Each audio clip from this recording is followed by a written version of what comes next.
Komisi Pemilihan Umum atau KPU Provinsi Papua menyelenggarakan sosialisasi pendidikan pemilih kepada penyandang disabilitas sekota Jayapura pada pemilu 2024 di Aula Kantor KPU Papua di Jalan Holtekem, Kota Jayapura, Papua, Rabu 31 Januari 2024.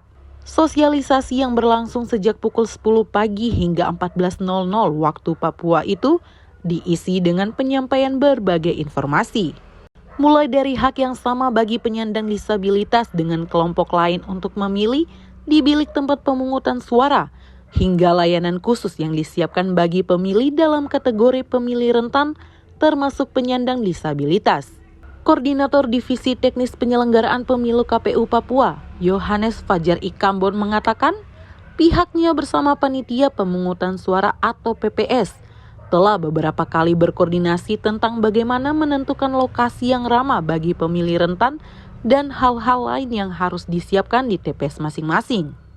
Salah satunya adalah 5 dari 25 kursi di TPS yang dikhususkan bagi kelompok rentan. Di KPS sesuai ketentuan juga dalam PKPU 25 juga pada pasal 29 itu menuangkan tentang beberapa hal yang memang menjadi tanggung jawab penyelenggara di tingkatan KPPS untuk memberikan akses yang secara istimewa, secara khusus untuk pembentukan TPS sehingga memudahkan bagi mereka nantinya saat datang memberikan hak pilih.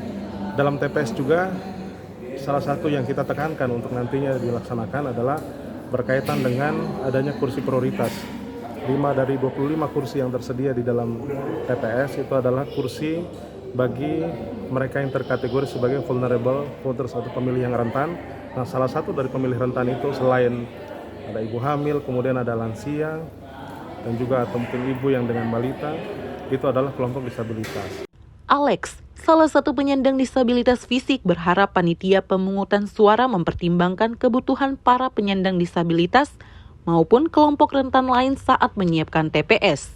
Dari pengalamannya ketika dilibatkan dalam PPS, dirinya bisa memperjuangkan hak-hak kelompok rentan dengan memberikan pandangan dan pertimbangan, misalnya dalam menentukan lokasi TPS.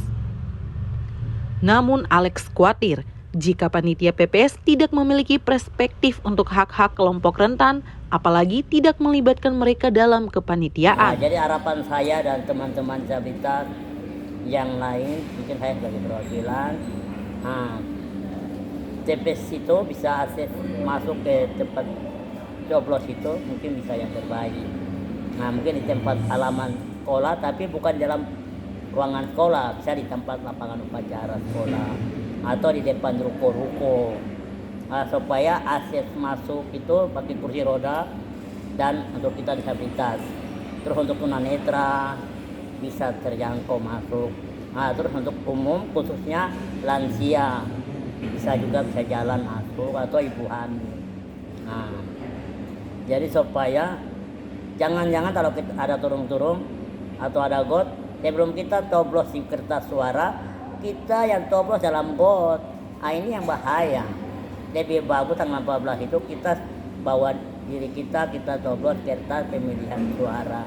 Bukan kita yang coblos dalam got. Itu permintaan saya. Menanggapi permintaan Alex dan penyandang disabilitas lainnya, Fajar mengatakan pihaknya telah menyampaikan kepada panitia pemungutan suara berulang kali dalam Bintek untuk lebih peka dan tidak mengulang hal-hal yang dapat merugikan pemilih rentan. Jangan sampai pemilih tidak menggunakan hak suaranya karena tidak ke TPS disebabkan tempat yang tidak bisa diakses oleh kelompok rentan. Sehingga dalam berbagai BIMTEK juga di beberapa hari terakhir sejak pelantikan KPPS, kita menekankan bahwa TPS nantinya dibentuk itu harus di lokasi yang memudahkan bagi kelompok disabilitas ini untuk hadir.